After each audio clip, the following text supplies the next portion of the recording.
So I think I got you guys tuned in pretty good, audio-wise and video-wise. So it'll be the two of you, right? You're not going to add a third in there, right? Just the two of you guys? No. Well, there's a monkey here.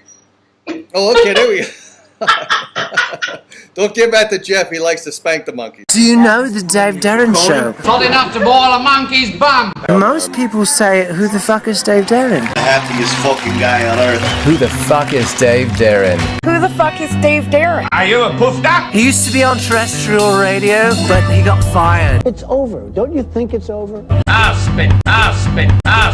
Who the fuck is Dave Darin? Here comes the bull spiller now. Dave Darin.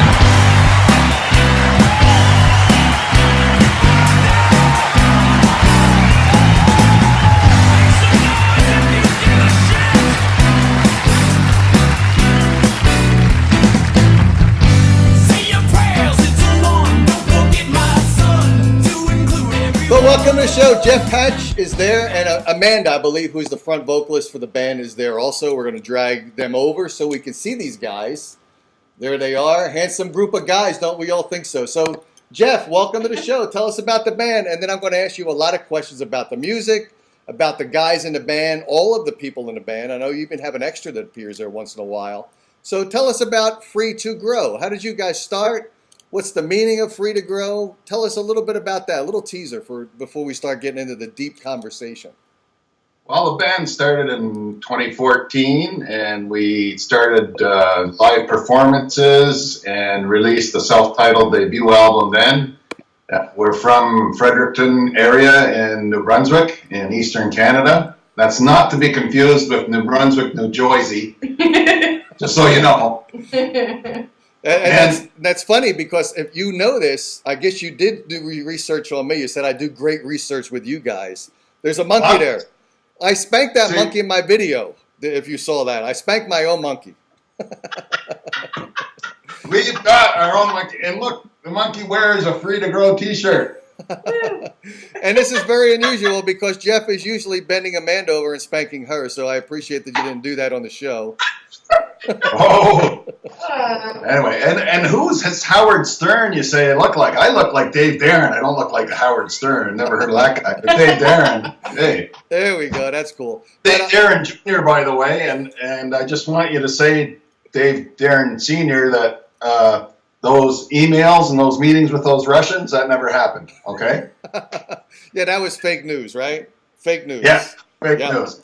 Yes. Anyway, Free to Grow, we call ourselves a mix of folk and rock and progressive and East Coast and a classic rock blender. So that's how we term ourselves. And the name of the band is a reflection of how we are free to grow musically, that we don't want to be boxed in a certain genre, although I just list off a bunch of genres. But we play some stuff that's light acoustic ballady to some rock stuff that's really influenced by classic rock period. When Jeff is joining the show and you didn't mention Amanda initially, boy, she was pissed off. Just pissed off to hell. You know, I got to tell you this, Free to Grow, I know you're lucky you can use that name because I did not patent that, because a long time ago, 26 years ago, to almost be precise, I got married. So on our honeymoon night, my wife looked over to me and she said, "Dave, you are free to grow." And I guess I just wasn't measuring up to the penis size she was expecting from a Dave Darin. So she said I was free to grow. So I did not patent that. So you guys are free to use the name Free to Grow. I acknowledge that you can use that musically. Just don't put it on. Thank you very much. Yes, don't want to worry about copyrights, and stuff like that.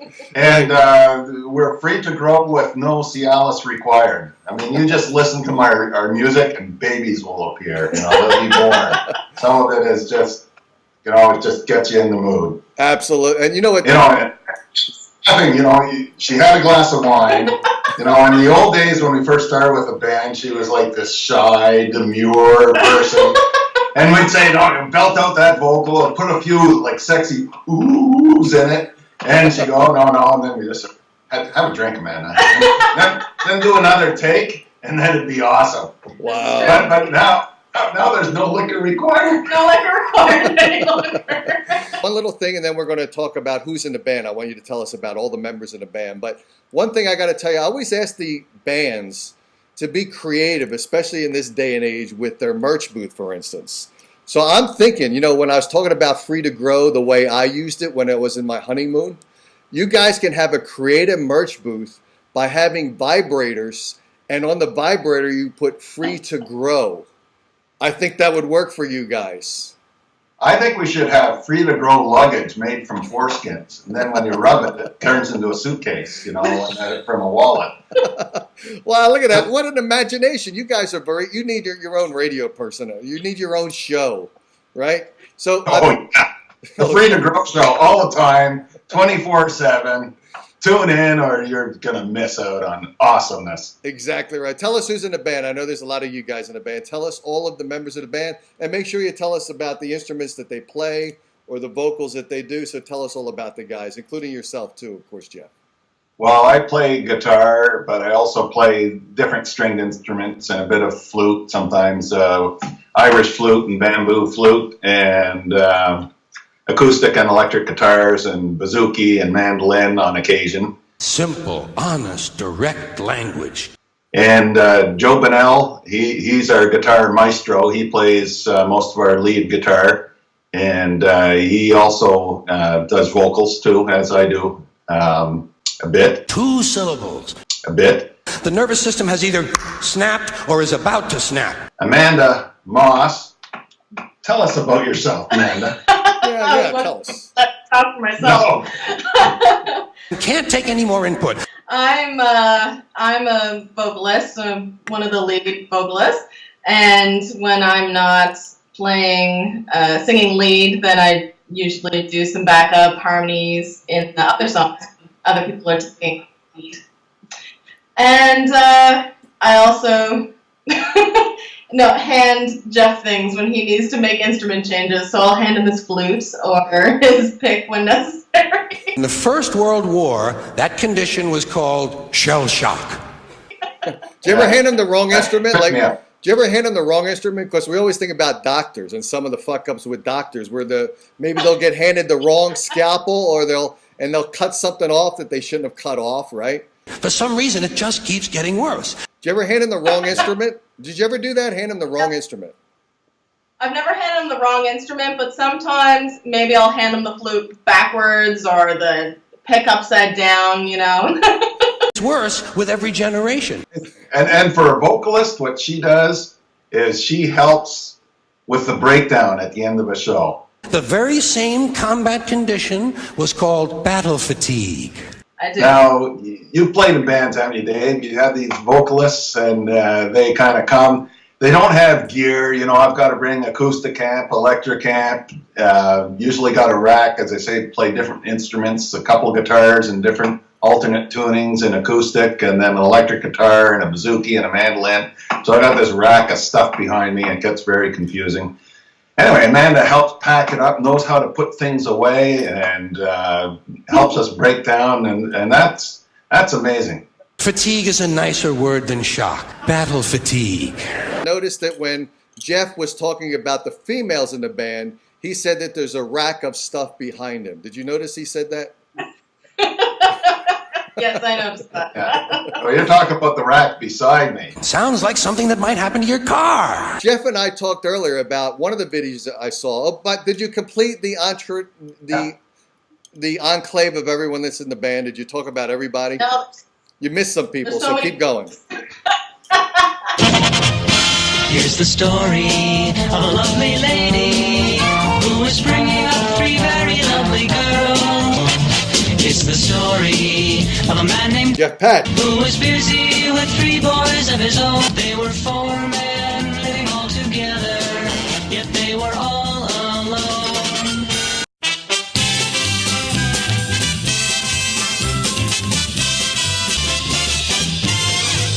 So Catherine LeBlanc is one of the LeBlanc gang. So we've got 3 members of the band who are called, their last name is LeBlanc, but they're not closely related. Still 8 syllables, but we've added a hyphen. And Catherine plays No, it's And the pain is completely buried under jargon. But she sings, and she sings wonderfully, and she takes a lead role in our backup harmonies. And Catherine's been all over. You know, she was a model in Los Angeles. She lived in Western Canada, and like Amanda, she's done some musical theater stuff, which adds to their collective stage presence. I wasn't notified of this. No one asked me if I agreed with it. We've also got, besides Catherine LeBlanc on back vocals, we've got Cat LeBlanc, and that's not to be confused with Catherine. So we got Cat with C-A-T LeBlanc. And constipation became occasional irregularity. And she's joined us more recently to do more backup vocals. And she's also got a wonderful solo career. So if you look up Cat LeBlanc, she has recorded some songs that caught the attention of Jewel. And Jewel liked her stuff, and Kat was saying on her personal Twitter page, she went from, I don't know how many hundred or a couple thousand to over 20,000 Twitter followers. So that shows when you get somebody who's at a high level noticing you, it's a powerful thing. So we're privileged to have Kat as part of our band. Oh, thank God for that. And we've also had Susan Thompson, who has moved to Ottawa recently. She's a scientist by day and a rock star by night.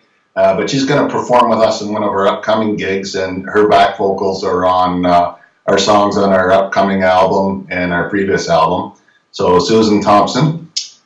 And then we also have Matthew Wong, who's from Toronto originally. And Matthew is our drummer. Those with severe appearance deficits. And Matthew is a young lad. He's in his 20s. He's just finishing off his school at the University of New Brunswick here. And he's a guy who's influenced by progressive rock. And we really like that because that's some of the stuff that we do. We like to think is influenced by progressive rock. So some of the drums he adds have an extra dimension to them, and he's good with dynamics, which is important to us because of the variability in the songs we do. Larry LeBlanc, back to the LeBlanc gang, he plays bass with us, and he's an all-around awesome dude. He's an unwilling sperm recipient. Mm-hmm. and that's it, right? Finally, we get to the end? Did we get to the end? That's her. Well, we also have Catherine Mahler. Right, I didn't want you to miss her. Right, she's the extra. She's and she's got a good solo career along with a couple other bands. And Catherine plays violin and fiddle and cello for us. Makes me want to engage in an involuntary personal protein spill. And we also have as a guest guitarist Vaughn Evans, who played with us when we toured around the province last summer. And we'll probably play on a few tracks. He played on the Hipster track, the lead guitar break in the video there. He's seen there. And Vaughn is he used to live in Montreal for a number of years and worked as a professional musician. And he toured with Luba, who was a pop star who made it big, at least in Canada, in the late 80s, early 90s. And he also toured with a national touring act in Canada called Fear of Flying. So Vaughn is an amazing, he can sing, he can dance, he can do it all. But the thing he's best known for is playing amazing guitar. Yeah. So we loved it when he played with us, and we're looking forward to laying down some tracks with him again. Wow. So that's pretty well full gang, and I hope I haven't left anybody out because they'll... I think you got everybody. I think you must have gotten everybody. I'll tell you, about 2 weeks ago I had on the producer, director, and actor of Star Trek Axanar. And at the end of it, I had to roll the credits. What I'm getting at is the credits for Axanar were quicker than the credits of the guys in your band. You got so many, it's incredible. So I'll tell you what we're going to do now. We're going to play a song because I want to make sure people know the music since we've already been talking like 12 minutes or something. So let's play. Should we play Free to Grow, or actually also have Hipster? What do you recommend we start the show off with one of those two tracks? What should we do? Hipster sounds like a good one to start with. Let's do that one. Okay, cool. Tell us about Hipster before we air it. We poke fun of them, but secretly we love hipsters. and Kathy makes an awesome cougar in this video. She does. I noticed that. Absolutely. I did notice that. I don't tell her, but I watched that video a couple times in very awkward positions, grabbing things that I should not have. And I mean guitar. I don't mean anything else. So let's play that. This is Hipster on the Dave Darin Show, Free to Grow. We're rapping here with Amanda, and we're rapping with Howard Stern Jr. there. That is Jeff Patch.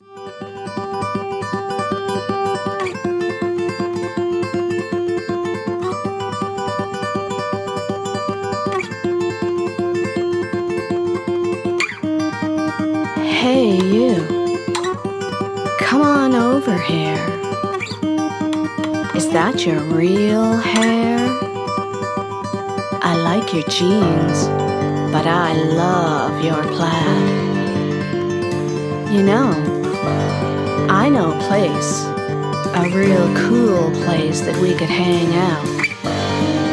'Cause you look like you've been working out, and I want you to show me everything you've got.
Awesome tracks, guys. I love that track. I love the video too. That must have been fun to make. Was it fun to make? It was fun to make. Cool. I liked adding the cougar bell in the end too. I heard that. I thought that was belching. I wasn't sure what that was. Because I know hipsters do the most inappropriate things sometimes. Tell me about one thing you mentioned. Well, I just got a comment on the Facebook chat here. One of the guys, Rich says, nice work, nice job on that video, by the way.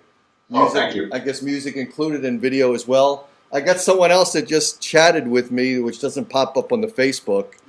And the guy must be a rock star or he must be in a metal band because he says, very inappropriate language. He said, how the fuck do you guys all fit on stage? That's what he says. I don't censor anything. That's what the guy said. How the fuck do you guys fit on stage with that many people, I guess he means, right? Very carefully. Very carefully. Well, you know, a lot of times on stage we have like a front five and two in the back with the drummer and the bassist. And it's, we fit on small stages and it can get tight. I always got to watch my guitar because I'm playing like this and I'm worried about bopping Amanda in the head.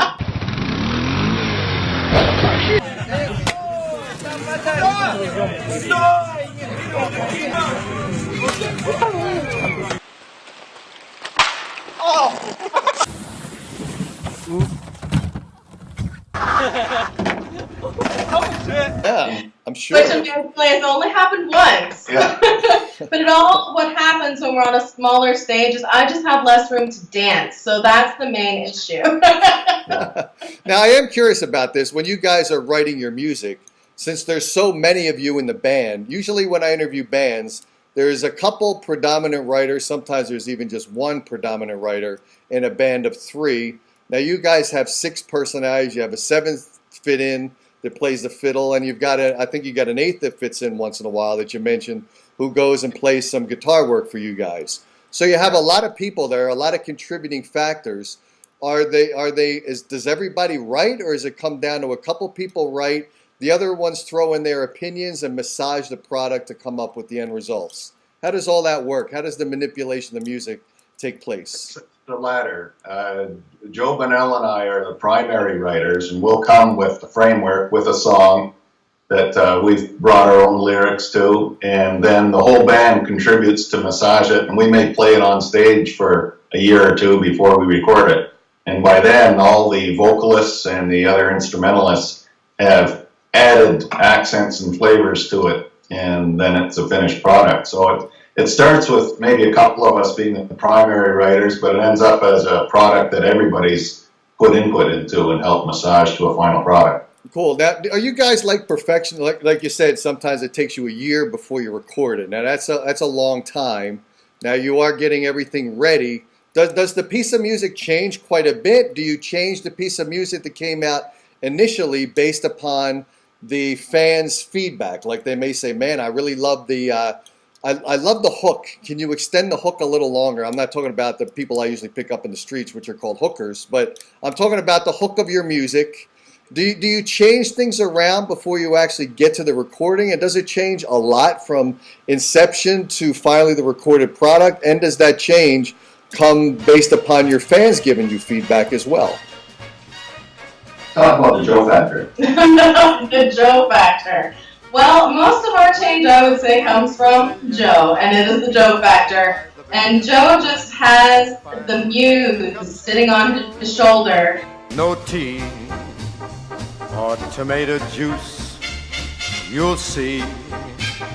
No potato juice, 'cause the planters down in Santa's all say no, no, no. They've got an awful lot of coffee in Brazil.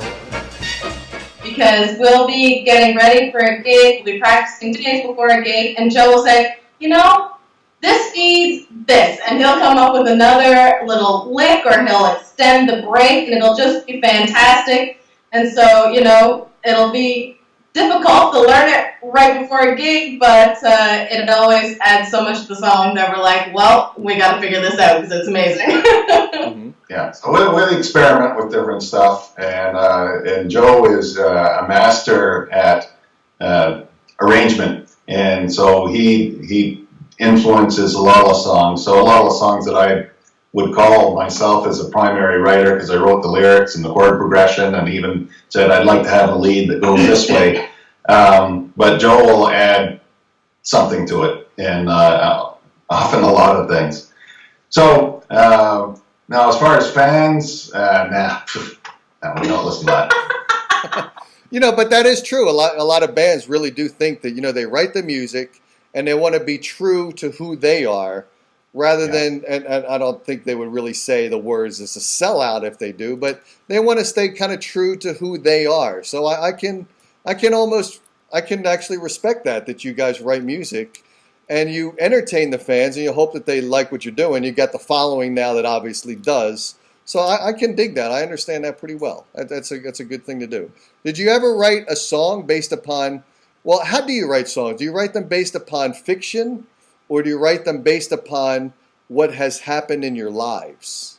How do you write? Is it fabricated all? Obviously we had, what was it, Kate on that first video where she was the cougar. Is she a cougar in real life? And that's not fictitious? Yes. That's true? She's voracious. Absolutely. And she's going to regret very much that she couldn't come to this interview to set things straight for her behalf. So we're going to set it straight for her. Definitely. Oh, yeah. Very cougar. And as far as the lyrics, they're an amalgam of things, but they're based on some kind of perceived truth. Initially, they're not total fabrications. There's something in terms of observation or life experiences that influence what is written. Okay. Or lyric. Amanda, I'm curious about this because earlier on we talked about, having a little glass of wine you did before the interview. And I think we sort of mentioned a little bit that you might have been a little bit more inhibited. Has music and forming this band and the association with all the guys that are part of this great band, has this helped to open you up quite a bit? I would imagine it probably has, right? Yeah, well, the longer I work with these guys, the more comfortable we are together, and it helps bring back my stage presence. I spent a large portion of time in a conservative religious group, and that sort of made me more strict in myself, but I have since left them, and now I'm back to my true self. Okay, that's interesting. You aren't with Heaven's Gate, those guys that were looking at the Hal-Butt comet, and they went off into space, so obviously you were not in that collective group of crazy folks, right? You were not in that one. Okay. Not that one. Not that one. And it's interesting that you're on a show right now, which a lot of people call me Satan, so that's kind of interesting as well. But tell me about the. That's a Kool-Aid, Amanda. So Jeff, I'm curious, when you're playing up on stage, now since you have so many of you guys on stage, do you guys primarily work to yourselves when you're on stage to try to get the vibe of each other and interwork with each other's personalities and feelings to create a stage presence? Or are you guys kind of looking into the audience to grab your energy and create that stage presence based upon the vibe of your fans? Because bands do it different ways. Some of them are really tightly connected with each other, and they mostly play off each other. And some of them are completely the opposite, where they play primarily to their fans, and that's where they draw all the energy of that particular one gig. How do you guys do it? That's a good question. I'm not really consciously trying to do one way or the other, but I would say that with a lot of us on the band, the focus can change. Like if Amanda's doing the lead vocal, we're looking at her. And so that people who are projecting into the band will then put their focus on her, or if somebody's doing the lead thing. So that changes, and in that way we're kind of playing to each other, but at the same time playing to the audience, if that makes sense in a twisted way. Yeah. I take a lot of energy from the audience. Yeah. Like I really like performing in front of a group of people, so I like doing that, and that gives me a lot of my energy. But I also feel like when Jeff or Joe are going into a great big solo, I'm just soaking up that awesome mojo, and then I'm really into that, grooving on that. So it's a mix. It's a mix.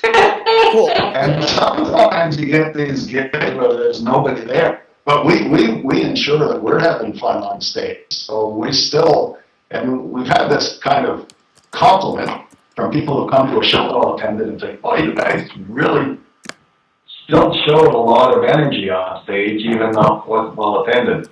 And it's because we get energy from each other, and that shows through when we perform.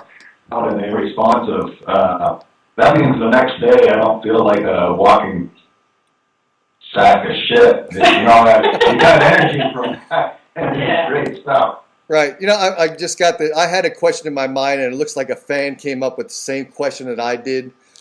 Musicians that we see today, bands that we see today, compared to bands from before. We had Pat Benatar, we had Debbie Harry of Blondie. We had a lot more females in rock bands in prior decades. It seems now, in fact, I can validate that because since I've done my show, I probably had on about 1,300 bands that I've interviewed, and very, very few of them have primarily none of them have female vocalists in the band. I don't know why, but it seems like there's not a whole lot of females in rock now. Do you find that's true? Do you find that you're an anomaly? Did you do it intentionally, or am I just not interviewing the right bands, or maybe a bunch of male-oriented bands come on my show just because of me? I don't know. What do you guys think? Are there more females in rock than I'm aware of? Huh. I never really thought about it before. That's a good question. Well, we live in this patriarchal society that's been on women for so long. Time for them to rise up and take over the rock world. Yeah! You can do it. You've got vaginas. You can do that kind of thing. You can take over. You can take the guys over easily. But seriously, I really find that's true. When I go out to a concert, I go out to a gig. Now, there's a lot of females in popular music, but there are not a lot of females that are in today's rock music or indie music or original. I don't hear that a lot. I don't get that a lot. Well, for me, because I originally put the band together, and Amanda and I had worked before together, and Kathy and Susan in a previous band, and we liked each other's company and liked working together. And so with the Free to Grow project, with a lot of it was put together as a vehicle to record and perform music that I'd written, and I heard a female voice in the songs that I'd written. So it was important to have in the band a prominent female vocalist with backup vocalists, do harmonies. And so it was constructed in that sense, but it was more not from a marketing point of view as much as from a song point of view. The songs dictated that. And I thought it would be a lot of songs, or a few songs, more in the past about past relationships. So it's got a female vocalist, Amanda, singing my words in a lot of these cases, and they're about kind of another female. So that's kind of cool. Okay, fair enough. I'm curious now, like we. Oh, go ahead. I'm curious about this. We've already aired Hipster. We're going to air in a couple seconds. We're going to play Free to Grow, End of the World. That's the second song we're going to play next. And so there's a couple of videos out there. I know you guys are recording more music, and you mentioned that earlier in the interview, or maybe we talked about that in the teaser. But I'm curious, the new music that's coming out, is it important for you guys to connect videos to your music? Because I'll tell you something, when I used to do the pure music show in audio format only on terrestrial radio, and then I rolled off to online radio, it seems like videos have given my show a little bit extra edge, because people now, they want to see, they're used to, a long time ago, it used to be a telephone, you pick it up, you dial the numbers, you listen to the audio. It's not like that anymore. You talk to someone on the phone, it's always video. You want to see things happen. So is it important for you guys now to make sure that you guys are mixing video along with your audio musical products? And should it be important to a lot of people? Because a lot of bands want to make sure that their music is getting listened to. Is it important for music to be including video as well? I think it's very important in this day and age to have a video presence, because we're a very visual society. And we need to have that there for people. You're not going to, especially there's so much noise out there, and you're never going to stand out from the crowd if you don't have visual presence on YouTube or whatever. So I think it's really engaged. And I know for me personally, being a bit close to the younger generation, I'm a millennial, if you will, that whenever I listen to music, I always watch the videos along with it. I don't, so that I'm engaged both visually and auditorily. Yeah, and if only we had the budget to do the kinds of things that are twisted things that are in our head. Yeah. Well, that's a constraint. But by the same token, yeah, we want to put out more videos because it was fun putting them together. A lot of work. Yep, Yeah, absolutely. but fun work.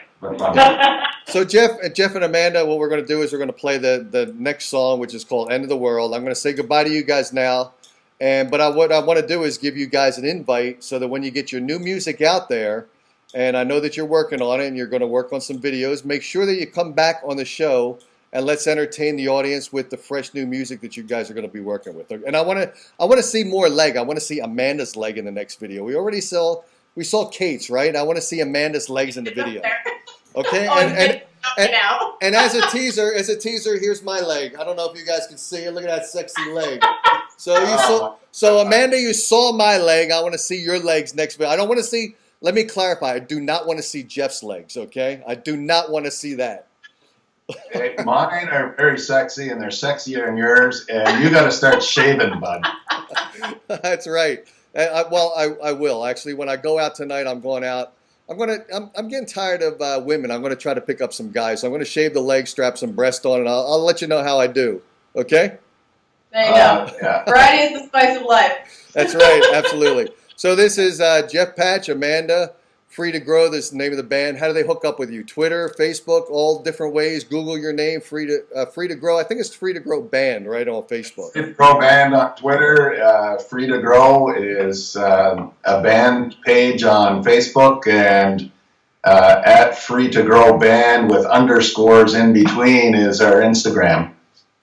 Okay, cool. So we're on all the major suspect list. Yeah. Okay. Cool. So that make sure you guys hook up with those guys. Ask them questions. We asked a couple questions from some fans that I had dialing in. We had some other questions. I'll send you guys a list of the other questions some other people asked because we couldn't get to them on the show here. I want to play the track here. This is End of the World, which is the end of your section of the interview. Stay tuned because after this we're going to crank in Dewan Elliott. You're going to love him. He's from the prior Prince band. And I guess at one point it was Prince and the Revolution, if I have my names right. I'm sure I do. Less drugs now than before, but I still remember some stuff. And then we're going to talk about Dewan's tremendous career growth because he's got a lot of videos out there that are making things happen. So we're going to talk to him in a second. And you had a question for him, too. You want to know what it was like working with Prince. So I want to ask him what it was like working with Prince. That's one of your questions to Dewan. Dewan. Okay, so guys, thanks so much for being on the show. I'm going to talk to you guys later. We're going to play the video, and thanks again, guys. Thank you.